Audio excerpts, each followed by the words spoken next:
days after the massacre, before there was any Israeli response, there were masses of crowds across the world, near me in Sydney, supporting the Palestinians against Israel, with the only piece of information that 1,500 Jewish civilians had been massacred. Everything you need to know is in that moment.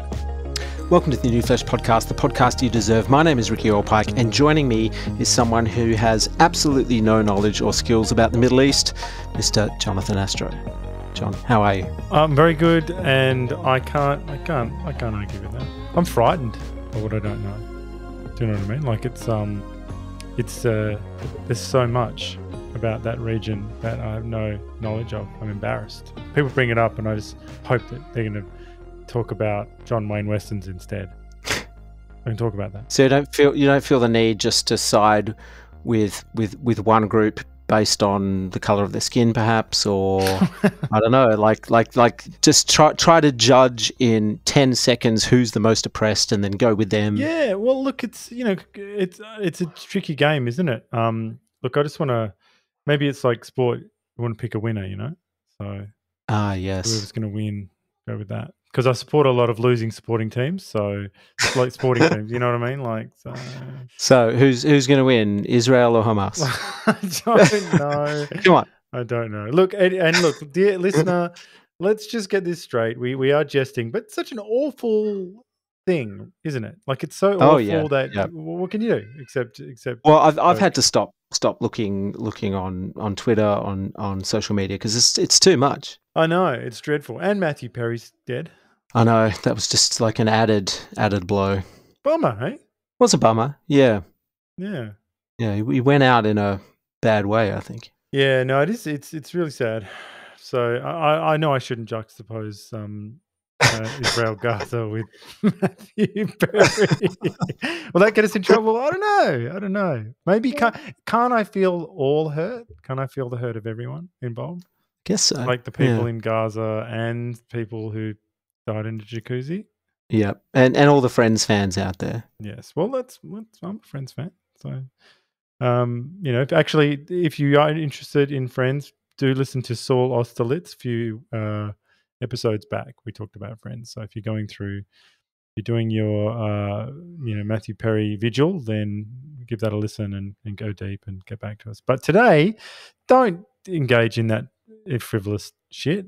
Okay, get serious while we talk to Misha Saul. Well, we need your help here at The New Flesh. We need you to leave us a rating or review wherever you listen to the show. Please follow us on X and Instagram. We're also on YouTube, so please subscribe to our YouTube channel and leave a comment about the show you liked, or perhaps one that you didn't. Also, word of mouth is a very powerful tool, so please tell all of your friends. And finally, to our Uber fans, if you love what we do, you can send us a little cash via the Buy Me a Coffee platform. Any donation here is very much appreciated. And now, on with the show. Right, can I just do a quick shout out to one of our Twitter followers, Hilly at Hilmar's daughter. Do you need to spell that? Well, it's that's just how it comes out. We see you, and thank you for everything that you do. Misha Saul is an investor by day and an intrepid Substacker by night. On his Substack, Kvetch, he covers a broad array of topics from history, culture, and ruminations on movies, TV, and the Talmud.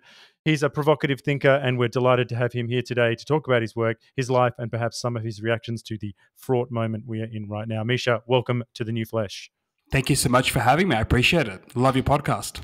Thank you. Now, we first met at a gathering here in Sydney, All Minus One, which is a free speech discussion group run by Dara McDonald, who's coming back on the show in a couple of weeks, by the way, dear listener.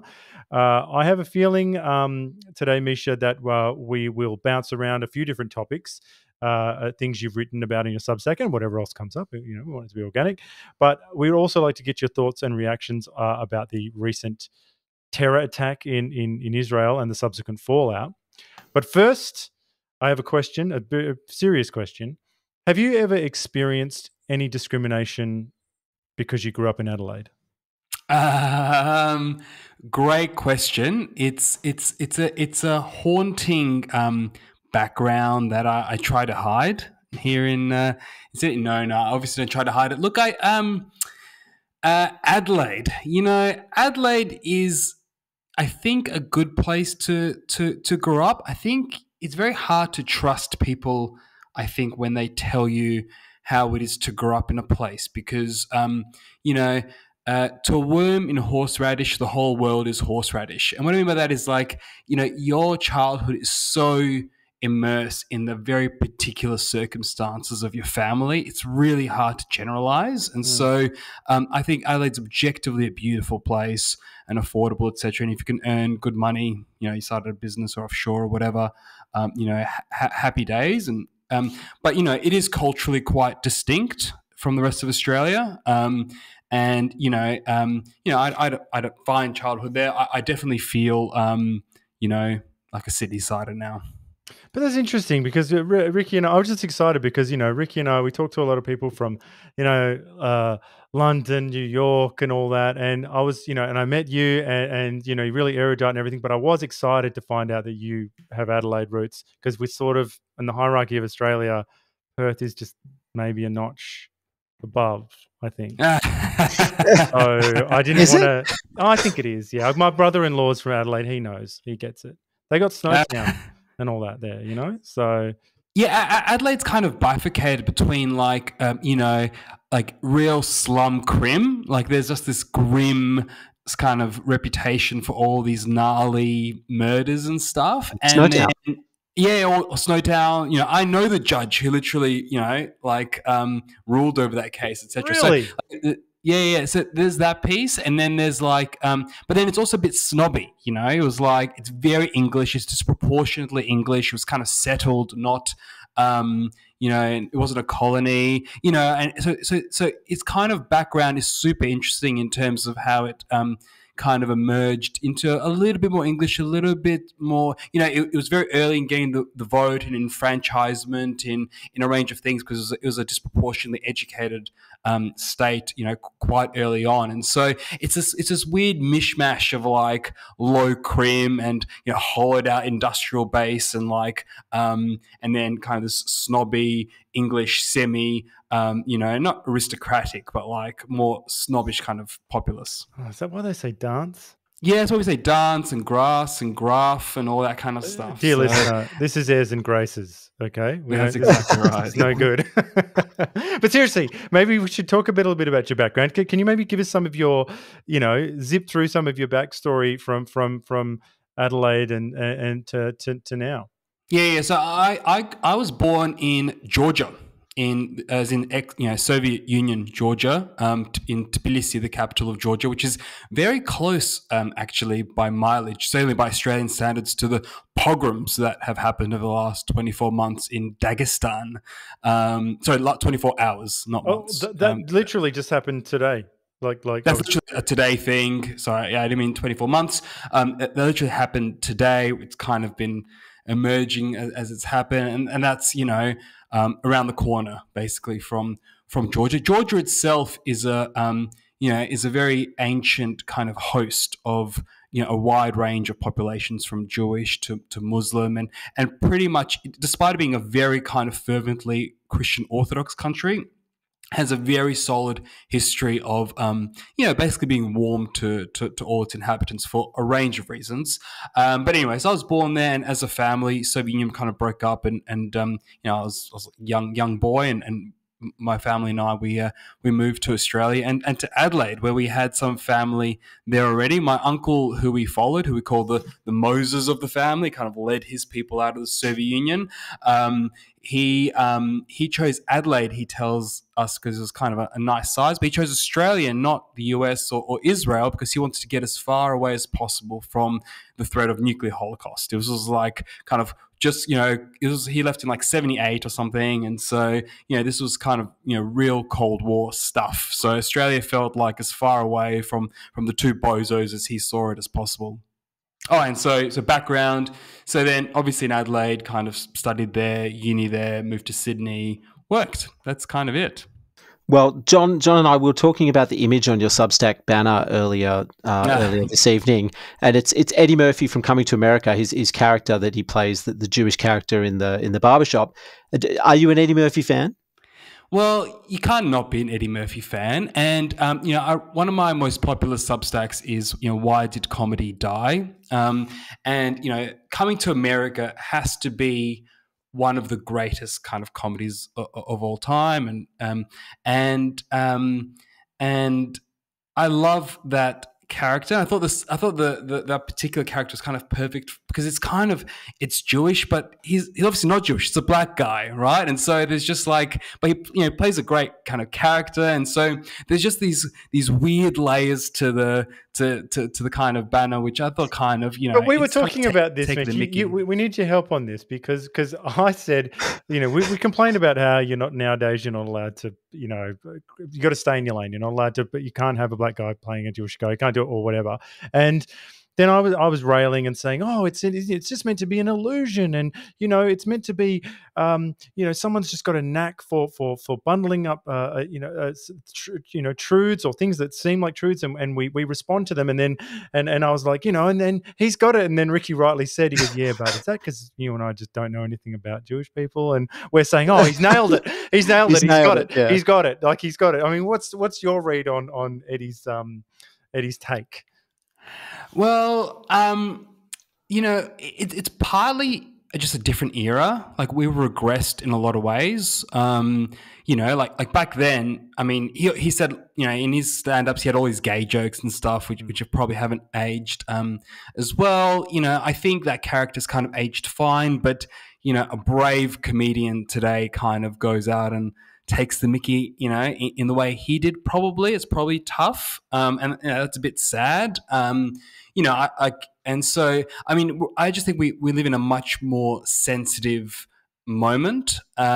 Whether that's uniform across media, and whether there are pockets where that's not the case, is kind of interesting question. But yeah, like certainly there's just this golden era, probably through the 90s, maybe early 2000s of comedy, in my view. And it's easy to say that because that's when we kind of grew up. So everything's kind of always rose-colored. But I think even empirically, it's kind of made out where we should make far fewer comedies, certainly in film. Maybe if you kind of start bundling in other media like YouTube and TV, the story changes, but certainly film has changed dramatically. And the kind of Steve Martins and the Eddie Murphys and the Richard Pryor from an early era, or certainly like the whole Mel Brooks thing, is just like impossible to imagine today. Oh, and we talk about this a lot as well. The Zucker brothers, so Jim Abrams and Zucker from Flying High, Naked Gun, all of that. They've famously said that. Flying High, or Airplane as it is in America, would not be made. But I'm thinking about all the completely problematic stuff now, which is, we've got that woman who can speak jive. Do you remember that? There's that great, that great scene. There's so much good stuff in it. Or what about the guy? What about this? You never get these jokes anymore, and this is tough because we're all family men. But at the same time, the wistful way the pilot at the front says, "Hey Timmy," to the little kid, he's like, you ever? What do you think about like Turkish bards and stuff like that? Like all the. You remember him just like being a total creeper. Good stuff. But now we can't do any of this. Yeah, and look, it's hard to be definitive, and maybe again, there's definitely different types of comedy now, and it's a question of like economic forces versus cultural. Like it's hard to make those movies because a lot more movies are made for offshore markets, like in particular the Chinese market, and that just doesn't seem to translate as well, and so that's kind of understandable. Versus a shift in Western sensibilities, say. So, and maybe media, maybe people are getting their laughs off YouTube or whatever. It's always hard to be too definitive about that. Yeah, I definitely feel like the golden era of the comedy movie has passed and maybe peaked in the late 90s, which is a shame because I love all those movies. But I wanted to ask you a bit more about your Substack. You cover lots of different topics and lots of areas, which is really great. And It's got a great title too, Kvetch. What's your ultimate goal with it? Great question. So there is like no physical way readers can send me money today, and that's partly by design. I think I've got a career and a full-time job as an investor, and that's obviously my focus. But for over a decade, I've been writing, basically as my entire adult life, I've been kind of writing for myself and kind of occasionally sharing bits and bobs. And so finally, I've kind of found a medium where I can kind of share it in a more structured way. It's called Kvetch, which is Yiddish for like having a whinge, basically. And that's kind of deliberate. Like it is kind of not to be taken too seriously. And it's, it's not too focused, as you know. I think the polite way to say it's kind of eclectic, but like it's really whatever I happen to be reading or thinking about at the time. And so I've kind of hit a cadence where I've been writing for a long time, got a backlog of pieces, and so I kind of release as I kind of feel like it, basically. And I've been fortunate enough to get a few thousand readers with whom it resonates, and so I've been able to kind of forge this delightful bond and share things that I'm interested in with people who actually care. Like that's kind of the end of it. Like before, I'd kind of send random things to a few of my mates, and they'd be like, "Oh yeah, that's cool, Misha. You're a bit random, but whatever." And now, there's this kind of like the beauty of the internet is you can kind of set this flag. This light to attract like-minded folks, and if they're into it, that's great, and if they're not, that's totally fair enough. It's pretty, some of it's pretty niche, and it's got to be your kind of thing, and if it's not, that's fine. Now you seem to have your finger on the pulse of the cultural zeitgeist. Do you think that informs your job as an investor? Good question. And thank you. I'm not sure if I have the finger on the pulse of the cultural zeitgeist. Like I've certainly got a view. I suspect I'm like deeply out of touch with most people. Like I reckon, be a bad politician, for example, for that reason. But I've got my finger on something. I don't know what it is. But look, I think it'd be massively self-serving to say it helps. I think the reality is I read a lot because I love it. I reckon most investors read almost nothing, and there are many of them who are great investors. So I'd like to spin you a story about how brilliant I am and how there's this end game of being this fantastic investor and everything, and there's this kind of united theory of everything where my reading and my investing just makes me better at both, whatever. And I just think that's probably kind of fake. I think I think everyone's got a different kind of path and capability, and they can be good and bad at their jobs, and they can be good and bad at writing, and sometimes there's a big cross section, and sometimes there's not.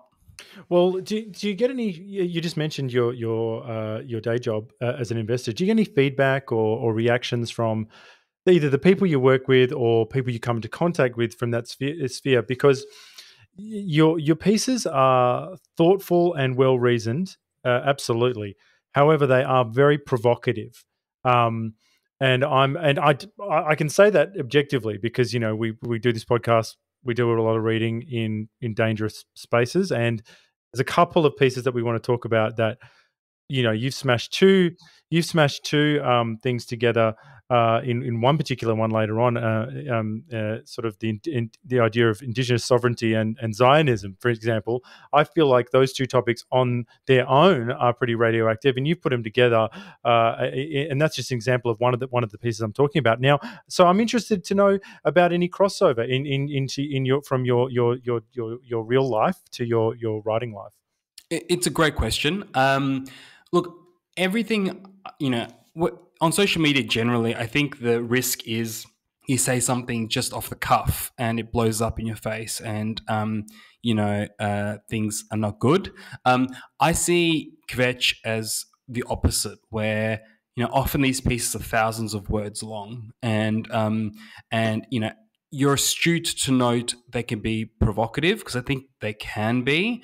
But, I am careful about every sentence, not careful to hide what I mean, but careful that I can stand behind it and hand on heart say that's something that I think is at least defensible. And I think the truth is most people don't read. I think it's the reality is I think even if someone didn't like me or didn't like the piece, they're probably not careful enough to actually, or smart enough to just extract it in a way that's painful. I think that's actually surprisingly difficult to do from a long form piece. You've got to put in a lot of time and hours and brain cells to actually do that. And by the time you've done that, like you can probably see my point of view. Like, to be honest, they're hopefully they're kind of thoughtful. And if you disagree, I can actually disagree. I welcome that. Like, this isn't the word of God. This is just kind of my view, but hopefully it's kind of defensible. So I think they are provocative, but actually I think it's very different to a tweet that's kind of spicy, which is easy to extract. So I think structurally it's very difficult to for this to be radioactive. I think and so I guess just that's kind of point one. And then point two, as I kind of said, I think like most of it isn't political. Some of it, as you know, does kind of touch on political things, but at the end of the day, you can go through this life anonymously as a kind of corporate drone and focus on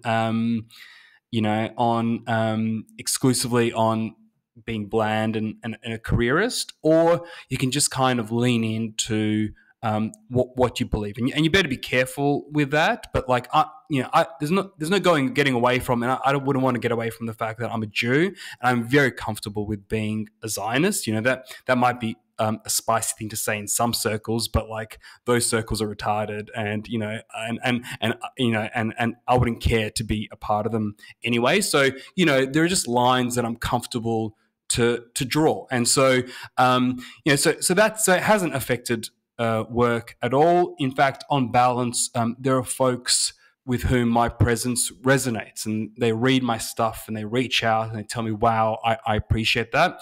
Now, there's a selection effect going on there. I don't see the folks who go, I don't want this to be anywhere near this bloke. That's true. But to be honest, that's also a selection effect that's positive for me. I am kind of reaching out to my people, so to speak. And look, and again, that's not saying you can't disagree, whatever. I think you'd be a total loon to kind of agree with everything I write about. And the point isn't to agree with it. The point is to kind of put forward a point of view. Before we move on, I'm interested in this point because, do you think it's something about the nature of investing and the type of backgrounds and the type of people that are drawn to that sector? Because I mean, I could take a couple of your pieces and give them to some people I know in the cultural sector or writing, or who work at funding bodies or the ABC or whatever, and I think it would implode the building. I could slip it under the door and it would be game over. So I don't think there's anything about what I do that informs that. I just think I'm so divorced from that universe. There is no crossover between the world I inhabit in my corporate life. It's not that it's antithetical to that, or it's just totally independent. I'm certain there are colleagues and people I work with and friends who ABC would be 70% of their worldview or something, and that's fine. I wouldn't even know, to be honest.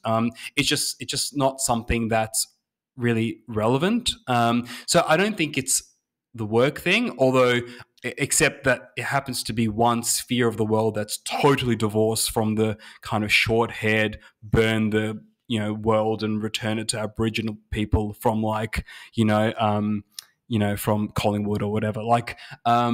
So I just think that there's a great cultural groupthink and a very specific milieu that's kind of intensified over time within those institutions and within certain other groups that, you can see is happening. I don't have great visibility. I feel like a lot of it's kind of snuck up on me, while I've been working for 10 or 15 years. It's kind of got worse since I was at uni. And at the same time, I've just formed my own views independently. I'm not saying I'm kind of, this genius, thing, guy who's kind of, I just happen to not have that much contact with those folks. I happen to read a different kind of set of stuff and form my views differently, and I formed conviction on certain perspectives that are absolutely antithetical to that crowd. But that's not by design. It just happens to be that I think they're deeply wrong.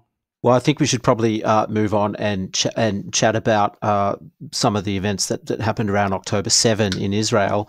Both John and I, we know next to nothing about the history of Israel and the ongoing conflict between Israel and Palestine. We're going to put that out there straight away. We grew up in Perth, and we get all of our Jewish knowledge from American TV and film, mostly Seinfeld, Larry David, and Woody Allen films. But we want to go as deep as we can on the issue. But first, maybe you can tell us your initial thoughts on the October 7 terrorist attack. Where were you when you first heard about it?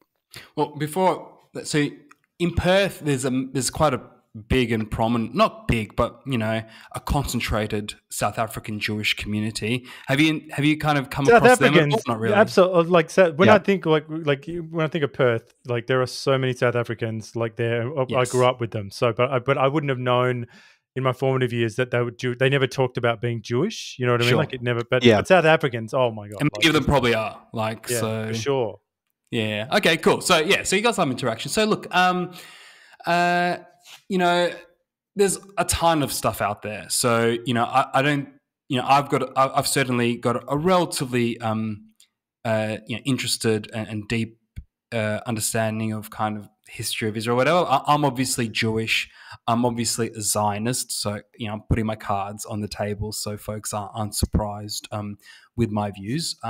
But I guess, look, when you say where was I on October 7, I guess these things kind of slowly evolved. There was some weird stuff on Twitter going on at the time.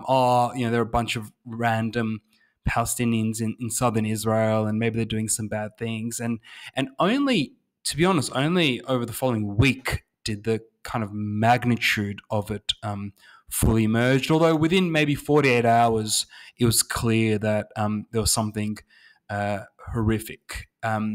Now, some of those details, which we don't need to go into, as they emerged, are just, obviously sickening to kind of read about. Initially you had the wave of kind of just killing festival goers, and a lot of this I don't think is Jewish. I can only speak for myself, and you guys correct me, but I don't think it's Jewish specific. I think in a bunch of ravers in the desert. I've been partying in the Negev, in the Israeli desert. But anyone who's been to an Australian doof or whatever. I mean, any young person in the West can directionally relate to the surreal horror of a situation where a bunch of people with guns descend on you as you're partying.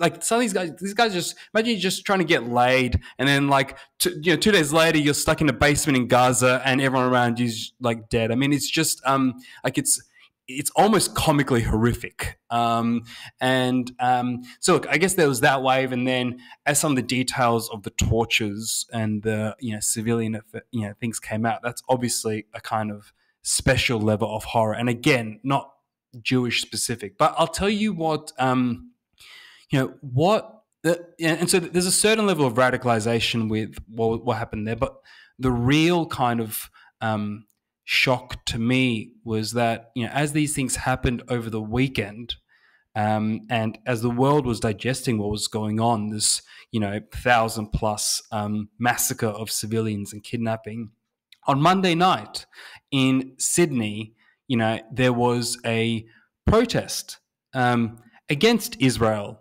and for Hamas and certainly for the Palestinians. And this is Israel's been bombarding Gaza for a fortnight now. So, so people, might not remember, but this is before there was any Israeli reaction, to hundreds of people, at least, maybe thousands, in Sydney that night, on that Monday that followed the massacre.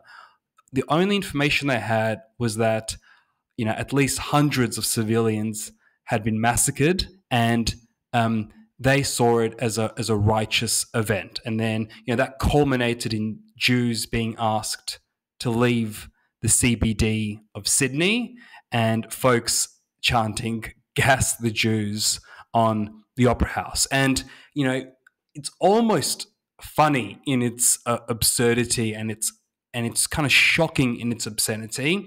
And, if I wrote this, you wouldn't have believed me. I wouldn't have believed it beforehand. But certainly for me, and I think for many Jews and non-Jews around the world, in Australia and around the world, that this was going on, in response to a massacre of Jews.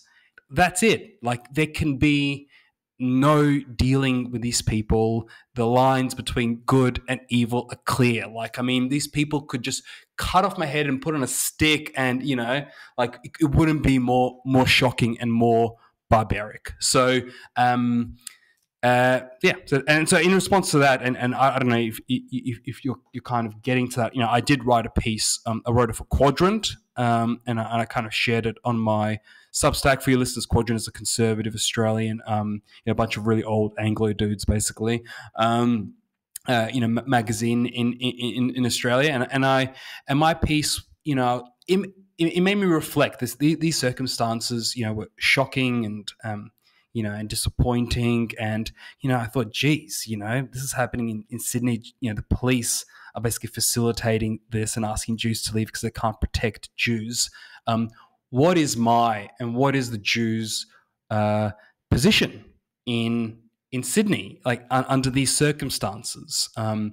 And there was a follow up where there was a pro-Israel, a Jewish rally, and Chris Minns and other politicians kind of came there and basically apologized for what had happened. And Chris Minns powerfully said, he doesn't want to live in a state where that kind of thing happens, which frankly was appreciated, and he was very articulate actually that evening. I was very surprised. Some impressive speechwriters, or some thoughtful ones, and look, and so I reflected on, and as I wrote this piece about Australia and her Jews and the history, which is interesting, and reflected mainly on Monash, which was the greatest general of World War One, happened to be Australian and also happened to be a Jew, and so just as a kind of I was a bit upset, and just as a meditation on the role of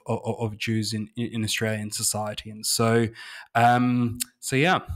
Well, I was very shocked by the footage on the steps of the Sydney Opera House where people were chanting "Gas the Jews," and maybe I'm a little bit naive about these things, but does Australia have an anti-Semitism problem, or perhaps the West in general? Because I always thought Australia was a place where people came to sort of leave old vendettas behind. Yeah, look, I'm really pro-Australia. I think, I am, Australia took my family in, and I could not have asked for a more prosperous and satisfying life. And, I'm Australian. Obviously, you can tell by my accent, and whenever I go overseas, my values, my manners, I'm Australian. Obviously, I don't want to. I know I've been speaking, maybe as a Jew or whatever. Obviously, that's not inconsistent.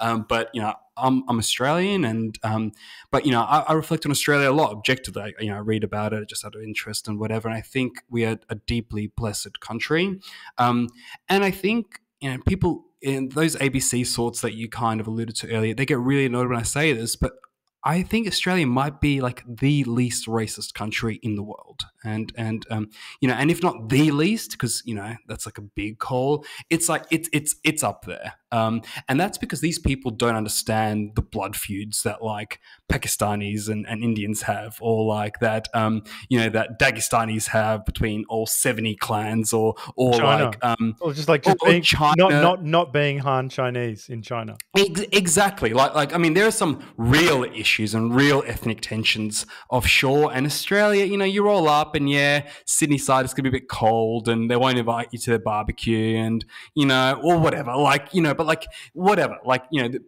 people are people, and there's and I think, I reflect on my career and my education, and I've been totally surrounded by folks from all over my entire life, whether from China or India or South Africa or wherever, like my entire career and life, and no one cares. Like, just no one cares. No one cares really that I'm Jewish. No one cares that I'm from Georgia.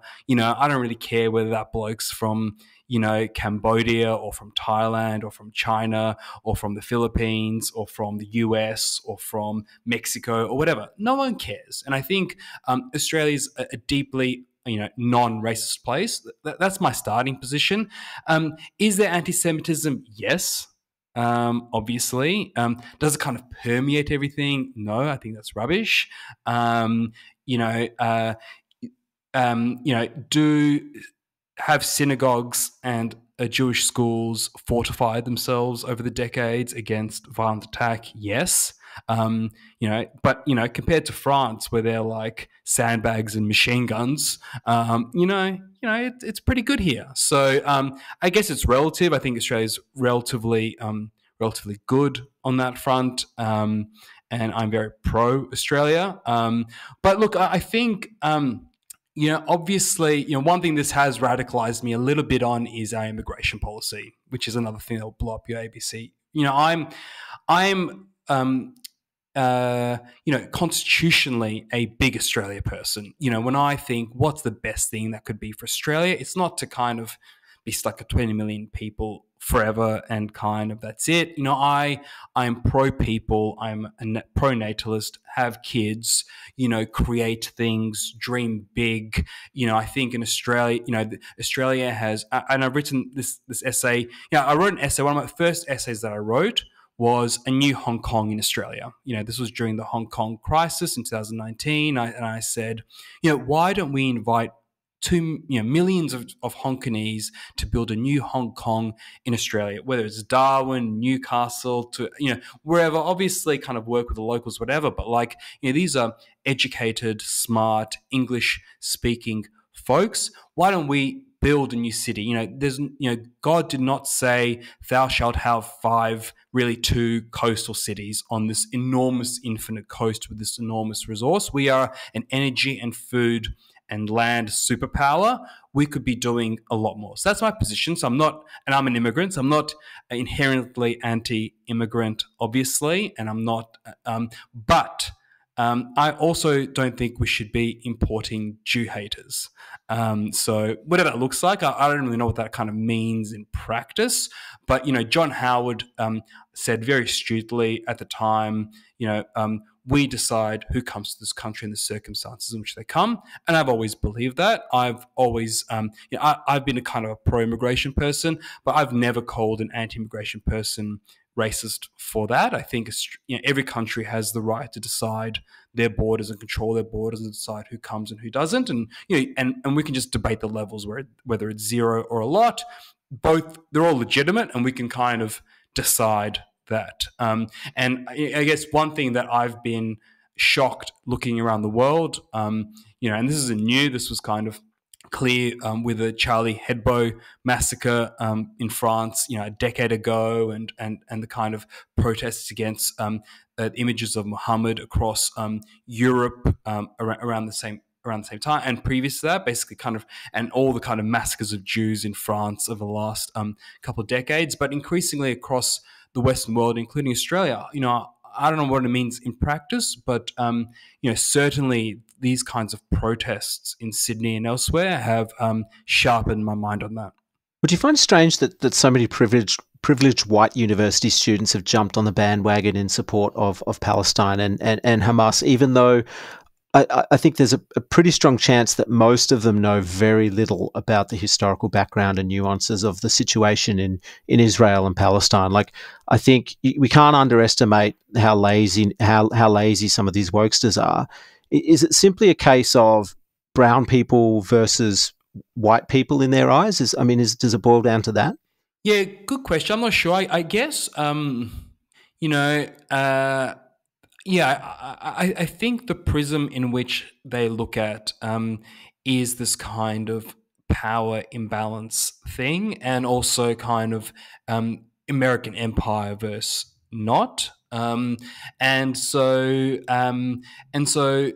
through that lens, and you kind of see with the way they bundle their other views. These are they all kind of have the same view on indigenous sovereignty or BLM and the like. It's all kind of bundled, and I think that's because that's the axis they're looking at. This is an inherently, this is a worse off group, and so they're right, and they can do no wrong, and we must just give, and we must self-flagellate,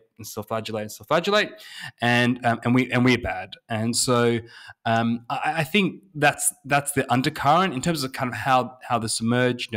It does stem from aspects of our media. Our universities have kind of been eaten up, and then in the US, there's been this is kind of a multi-decade kind of institutional government prerogative as well, which Richard Hanani just wrote about in his good book, The Origins of Woke. Before we get too far away from the sort of your personal recollections of this event that went on, I think we're all, as I say, we've all got kids on here, and you're a proud family man, and I had the privilege of meeting some of your kids at the talk, and all of them, as far as I know, literally all of them, and I love that you're getting them started early on free speech, which is good that they can see Daddy's work. But I just wanted to know what it was like to go through that week with kids. Yeah, look, I don't know how you've been since you've had kids. Since I've had kids, I can't watch a movie where a kid gets kidnapped or something. Like I'm totally like, I get angry. I'm like, why did you make me watch this movie? There's a child that gets hurt. I'm out. Like, it's just, it's just, again, this isn't a Jew thing or whatever. Just any kid just totally makes me sick, basically, when something bad happens to them. And yeah, look, you can't stare into it too much, is the truth. And that, and I acknowledge, right now, Gaza's been bombed the shit out of over the last few weeks. And, a lot of innocent people, civilians have died, and a lot of Palestinian children have died, and you see images of them in hospital, and that, the image of a child in a hospital covered in dust with a wound, irrespective of where they're from, is just absolutely shattering. And so I think, the honest answer is, wherever you're from and whoever you are, staring into kind of like that kind of bleak situation, you can't think about it too much. I don't want to be too callous, but when the Allies were fighting the Germans or the Japanese, and they were firebombing the cities of Japan or Dresden or Hamburg, or they nuked Nagasaki and Hiroshima, civilians died, and children died, and that's equally horrific as if kids died in 9/11 or wherever. So my very banal answer to you, to be honest, is that all this stuff's hard to kind of swallow as a parent, and it's impossible to look too deeply into, because any single one of those images or stories is just totally harrowing.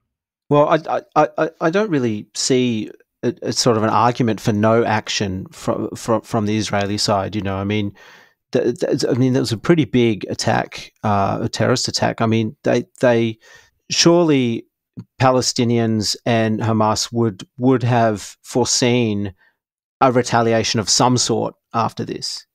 I mean, what else could Israel do? Yeah. So look, I think action for its sake is the wrong answer. And so, US just striking out of the Middle East out of bloodlust was the wrong answer, with kind of Iraq and Afghanistan. And so that would be the wrong answer here. I think, we're sitting pretty far away. I'm not really privy to military strategy, and I can kind of postulate. I think going in. So, the facts are that there are hundreds of, at least a couple hundred, as I understand, still hostages in Gaza. So, kind of in terms of like actionable things, it's get them out, or at least have them all accounted for. Two is dismantle the terror organization that rules Hamas, and that rules Gaza, which is Hamas, obviously, and that kind of perpetrated this action. Those seem to me like de minimis. Like that's all you could possibly, at the very least, asking for their destruction and the return of the hostages. I don't understand why there should be a single ceasefire or a pause. And I'm acknowledging, Palestinian civilian deaths, and obviously they should be minimized where possible. I don't know where thousands of bombs are dropping, but obviously Palestinian civilian deaths should be minimized. But obviously the Israeli government number one objective is to return its hostages, which are still being held in Gaza, and to dismember the organization that massacred 1,500 of its civilians. I don't think the Allies were, clutching their pearls too much around, Hiroshima and Nagasaki and the like. I mean, I think people can still debate that potentially, and some of the fire bombings of Germany. But I think total defeat in Germany and Japan yielded actually pretty great outcomes for the West. You had kind of the staunchest Western allies and recovered economies in those places in the decades that followed World War II. So that's probably the lens that I see it, not to minimize Palestinian civilian deaths and supporting the minimization of those deaths, but absolutely, Israel has every right to go in and recover its hostages and to attack Hamas. I don't know if this is me being too terminally online, but I must say I'm so confused at this footage we see on X of pro-Palestinian people tearing down kidnapped posters off and they're smiling and cackling and laughing in the most frightening way. And I have to, maybe pair that with some of the always female representatives, usually on like Piers Morgan and stuff of the pro-Palestinian cause. And I must say, dreadful PR. Like whoever's handling the PR for all of this is doing a very bad job. They come across as badly, and up until 2 minutes ago, and this is me just for a total outsider, up until 2 minutes ago, I think they had they had won over the moral authority of the entire Western world. In a way, I mean, that's my read on it. Like you could go into any elite institution 2 minutes ago and go and wear the flags, say genocide, say Nazi, say whatever you like, and get away with it. And so with all of that, they're going on TV and they're saying that there's one. I mean, I know I shouldn't talk about Piers Morgan's silly show. However, there's a chick on there who won't even talk to someone on the other side. Like physically, they're in the same room, and she's like, "I won't speak to a genocide denier," and she has to speak to Piers, and then he has to reiterate the question. It's really. I mean, what do you think of all this stuff? Well, I just see. I haven't seen the specific interview you're talking about, but generally, I think it's an extension of that night following the massacre, where in the a couple of days after the massacre, before there was any Israeli response, there were masses of crowds across the world, near me in Sydney, supporting the Palestinians against Israel, with the only piece of information that 1,500 Jewish civilians had been massacred.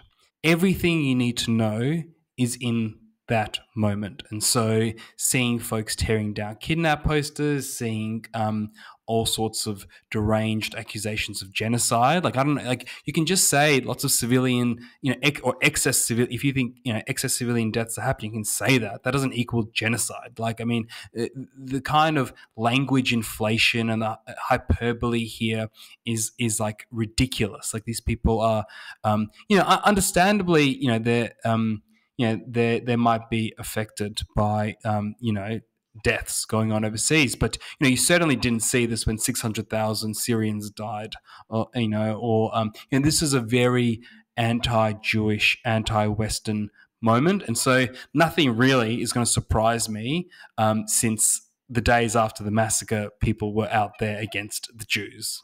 But the guys from I just can't stop thinking about this because I've watched all the awful videos, every single monstrous video from this attack. I've seen them all. I watched them all. So the guys, without going into any detail, the guys who pulled off that attack, would you really want to associate with those guys? Like if they were even if they were on your team, like fully on your team, like they come you would have across, thought so. But there are professors, and they're imam. There was an imam in Australia who was saying he was elated. That was his language, elated. But that's like. But if I just want to show them the video and say that guy, and point to one of the guys and say, "Do you want to hang out with that guy? Would you break bread with him? Like, would you?" He's just done what he's done, and people can watch the videos, and it's the worst stuff I've ever seen. Like, almost pretty close too. And no, it's pretty bad. And I'm just fascinated that on that from, as I say, look, I'm still working my way through this whole massive thing, but just on a human level, those guys come across as, well, total pussies, because there didn't seem to be many soldiers around, like, that they were fighting against. I was like, where are the soldiers you guys are trying to get? Like, there didn't seem to be any of those around. Mainly, women and children and teens and stuff with glow sticks. And they also come across, as total psychos. Like total psychos. It's super black and white. You're going in there, you're massacring unarmed men, women, children, in many instances in their homes, raping, torturing children. Maximum evil stuff. And then you have Imam in Sydney saying he's elated. You have professors around the world saying this is a moment of resistance. So it's a mask off moment. You can be with them or not with them. I actually find the moral clarity totally, not reassuring. I just find that, finally, there's no pretending. They just want dead Jews. And look, I think you can, there is obviously, there is a case to be made against bombing Gaza in the way that it's happening, and I'm respectful of that. But when you're out there protesting Israel after the massacre of its civilians, there's something deeply, fundamentally broken with your worldview. Mm. Well, we're a little mindful of time here, and we really wanted to chat about the voice for sort of the tail end of our interview here. And you wrote a great piece on the Indigenous voice to Parliament recently, which I'd love to get into. But as an entry point, I'd like to know your thoughts on the voice referendum as a whole and its downfall. What's your assessment of the whole thing? Well, look, I think everyone wants to project their own views on the outcome. I think the starting point is that it's basically impossible to pass a referendum if it's not bipartisan, is the truth. I'd like to say that, I was very early vocal, and people give me credit because I think it's due. I was very against the voice very early on. I've got strong views on the voice, and I was glad that it failed in the end, but I think ultimately it failed for those reasons, but also if it were bipartisan, I think there's still a fair chance it would have failed for those reasons, is the way I'd put it. But the landslide failure is just because the Yes campaign just didn't have a chance basically from the start. Just for our overseas listeners, very quickly, we had a referendum. Everyone went and voted on this thing, like the whole country. It was basically about giving the Indigenous population recognition, constitutional recognition, via something called a voice to Parliament, which was going to be a group of unelected people in Canberra who were going to allowed to Indigenous people, presumably, who are going to weigh in on specific Indigenous matters, and it was a yes or no case. So that's just a little bracketed thing for people listening overseas. Well, you write in that piece, and this is a quote: Indigenous Australians don't suffer from the lack of a voice or voices, but a lack of solutions to the cycle of fatherlessness, domestic violence, substance abuse, and poor education that grips certain communities. One thing that I think you could I think add I was to that quoting list. John Anderson there, by the way. I don't think I said that. I was quoting John Anderson. I thought articulated that nicely. But yeah, obviously I support that quote. But just for, Okay, I don't want to claim very to good, his very good. words. Mm. No, good clarification there. But one thing I think we could add to that list is that there needs to be a solution to the isolation of Indigenous communities. I mean, if you live a 4-hour drive from a hospital, overall your community's health will be affected negatively. Also the remoteness of a lot of Indigenous communities means that it's hard to find services and businesses that are willing to set up shop out there, which in turn affects job prospects. It's way simpler. Like we are in this moment of the last 200 years following the Industrial Revolution, roughly. We are in this hyperbolic growth phase that has never basically previously existed. As a civilization, we do not know how to create wealth in the desert, like independent of cities. The Australian model of wealth is summarizes very nicely. We have big cities on the coast, which means that there's shipping lanes. It means we have agglomeration effects. Within cities, people can trade and study and have access to hospitals, and there's infrastructure that can be kind of economically set up for dense communities. Look at anywhere in the world, that is the only model of wealth creation that we know of. Like I wish it were different. I wish I could live in Alice Springs and be a gazillionaire from doing whatever. We just don't know how to do that. Hopefully one day we will. Today we don't. And so there's if you want to live in a regional community with 1,000 people or 50 people or whatever, like you're just not going to have the amenities that civilization can provide because we just can't do that. We don't know how to do that. All the will and all the money in the world is not going to change that. And so that is a fundamental problem at the heart of a lot of these issues.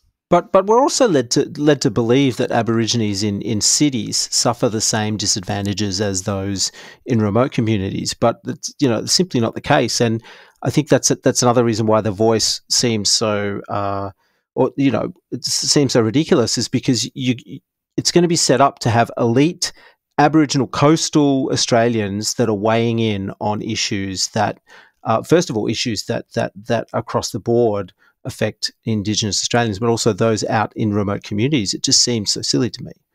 Well, look, everything about it on its face is obscene. Setting up a race committee into our constitution as a kind of solution to anything it's obviously a non sequitur. Like it's obviously jobs for the boys. It's Megan Davis or whoever the other kind of voice proponents are. They're going to be sitting on this cushy thing with this bureaucracy, with this funding mechanism, and kind of pronouncing these edicts and having this incremental political clout. And how is that going to kind of improve the lives of Aboriginal Australians who aren't doing so well, whether in the cities or in the bush? Well, it's obviously not, and we know it's not because we've had national committees that weren't in the Constitution before that didn't work. Okay, and in that same piece, I quoted John Anderson as well, kind of noting the thousands of organisations that basically already exist to kind of provide those kinds of services. And so my piece for your listeners was called something like Zionism for Aboriginal Australians, because I kind of point all these things out that obviously the voice is not going to meet any of the nominal objectives it's trying to set up, and everything that it's sold for to kind of improve the lot of Aboriginals is obviously total rubbish. And kind of putting this race committee into our constitution is on its face an obscenity. We have a colorblind constitution, and that's like I'm like I wrote my latest piece. That was kind of Martin Luther King's vision, this kind of colorblind society. And so I kind of quip that, I've got the views of a radical black activist from the 60s, a 90s Boer, and a 2020s right-wing firebrand. Like, it's just it wasn't that controversial that long ago that we don't want to kind of specify it for race. And so I guess, and so all those points, to be fair, had already been made before by other folks pretty well. And so, yeah, maybe I'd made it earlier, whatever, but I didn't think writing an article about that was that interesting anymore, because, at 3 weeks before the referendum, other folks had already, the kind of full engine of the Liberal Party and other kind of no campaigners had been kind of set into motion. And a lot of these talking points, I joke that I wrote those talking points, but obviously I didn't. I had no influence, by the way. It just happened to coincide with their talking points. But that had all been underway, and so my contribution was really writing about, well, if the Voice isn't about improving the lot of Aboriginal Australians, what is it really about? And it's kind of about sovereignty, and they're open about it. And a lot of people argued about the treaty, and this was a path to treaty and the like during the campaign. And I think they're right. I think it is a path to those things, as the proponents had publicly stated often enough. And actually, I take the view that as a Jew and as a Zionist, aspirations to sovereignty are actually admirable. And so I don't say that as a in scare quotes or whatever. And so I guess my piece is really, well, if it really is about that, let's take that seriously. What would that look like? And so, I won't repeat the 4,000 words or whatever it is here, but it's basically taking that, what I consider to be a legitimate aspiration to nationhood, and going, hang on, even framing it that way is really weird. No one talks about an Aboriginal nation, except in like the most ridiculous terms of like, calling Sydney Gadigal or, Naarm in Melbourne or whatever. But like, no one talks about a serious nation. Let's go build a nation that we will call our own, and we will actually have the accountability and the responsibility of self-governance and self-determination, which is hard. And it's admirable, and it's good if you can get it, and it's tough. But no one's even talking in those terms. Like the Yes campaign's only talking in the most, they just want sinecures. They want a race committee, and they want to kind of leech off what's kind of already existing. And no. That's a bad idea. But if you do want nationhood, maybe the Australian people support it or not in some sliver of country somewhere. Maybe not. But no one's even asking for it. And my take is that the fact that they're not even asking for actual sovereignty and nationhood is deeply pessimistic. They don't want it, or they don't think they can get it, or whatever. And so I kind of explore it in that vein. You provide a fascinating map in the article from the National Native Title Tribunal, which shows the current state of land claims in Australia. This was worth the price of admission alone, okay? I had no idea that 54% of the entire country is now claimed, and that 27% exclusively, as you say in the article, of that is also claimed. I'm so embarrassed that I didn't know any of this. Now, I have no sophisticated view on the matter, really, but I feel like we spend our time in this space of Indigenous issues talking about, I don't know, sideshows and symbols and all sorts of stuff. But this seems more important. Like that graph is. I feel like they should show that in high school. Like. That should be one thing they should show it and go, okay, well, this is the map. This is how as it currently stands, and don't apply any morals to it or any view on it. Maybe you just go, this is it. Like this is the decision that was made by the High Court, and this is where we're at. I mean, what do you think? Can you elaborate a bit more, Misha? I write in the piece that exactly what you just said, and I also note that if you showed this to most Australians, they never would have seen it. In the Mabo case in the early 90s, the High Court partitioned more land mass than any other court in history.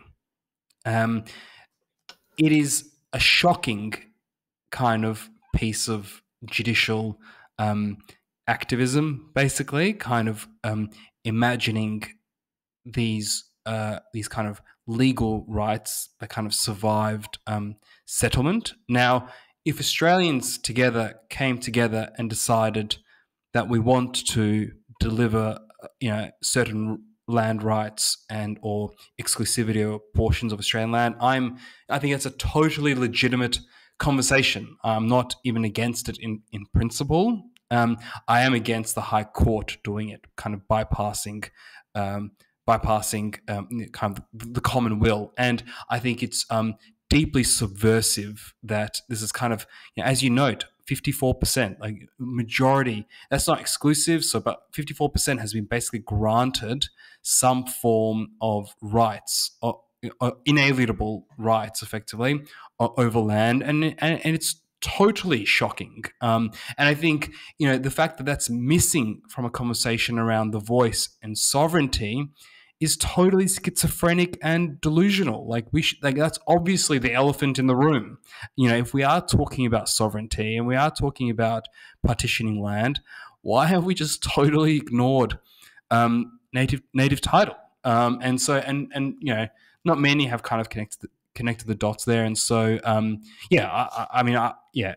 think certainly Australians I've shared with it are shocked, but certainly offshore, folks offshore reacted strongly to it as well. They obviously had no idea. Yes, well, I think that this is. I just thought it was a real testament to your writing that you put this in, and and identified that this is not the conversation we're having, and it just felt like that the whole debate should have been really robust. It wasn't robust. It was really. I mean, look, I understand where the emotions come from, but it was highly emotive.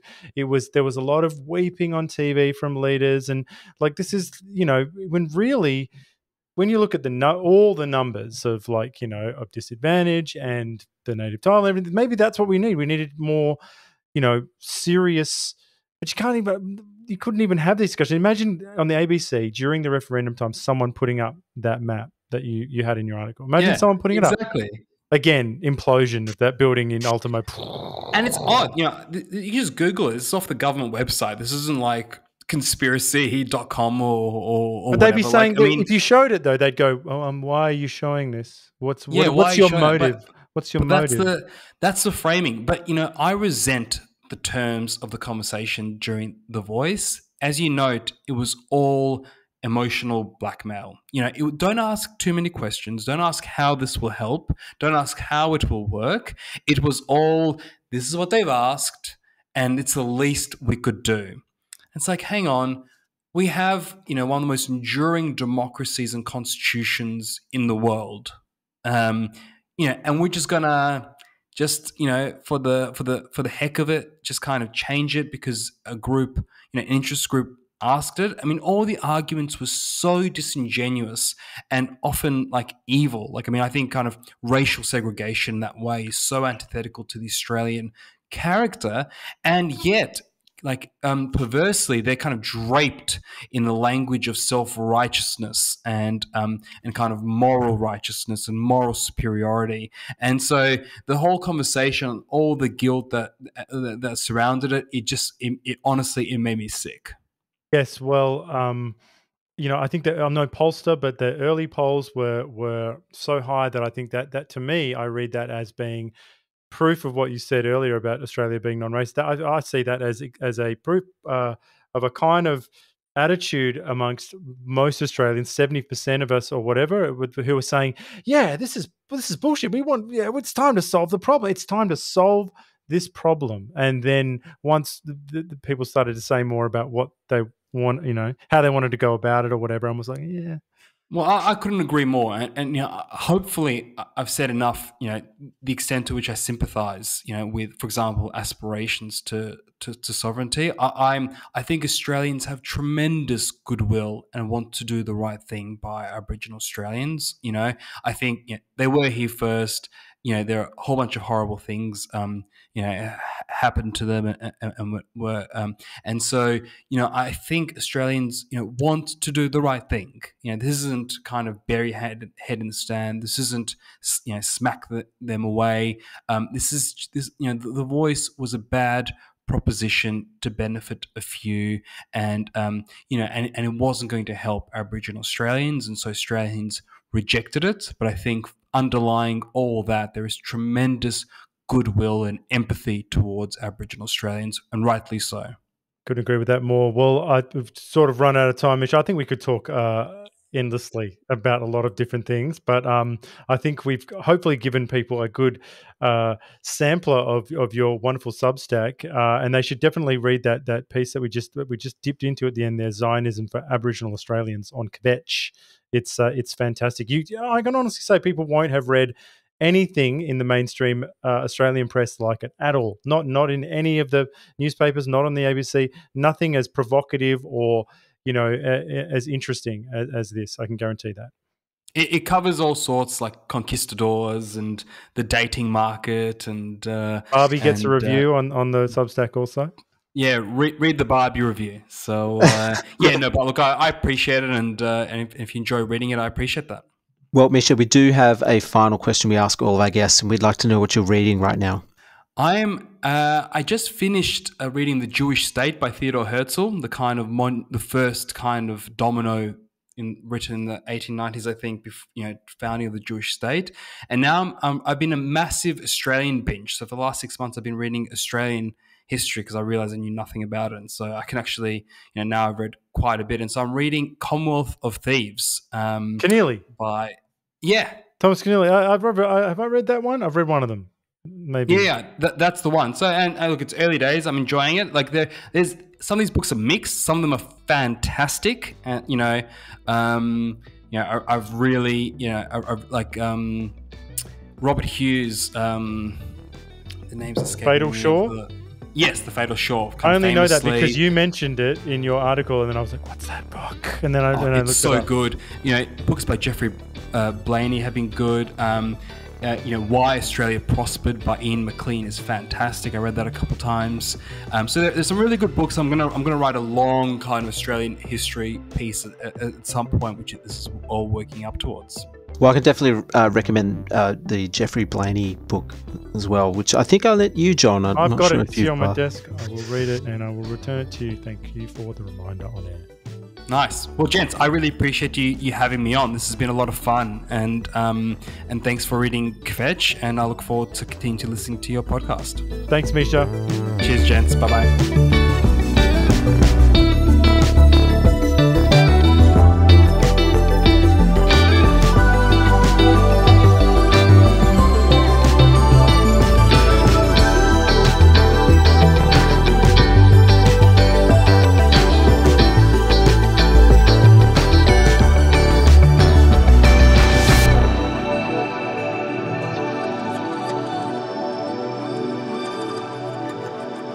Thank you for listening to the New Flesh podcast. If you like our work, please consider rating us on Apple Podcasts or even writing us a review. It really does help the show reach a wider audience. We'll be back with another episode next week. Until then, long live the New Flesh.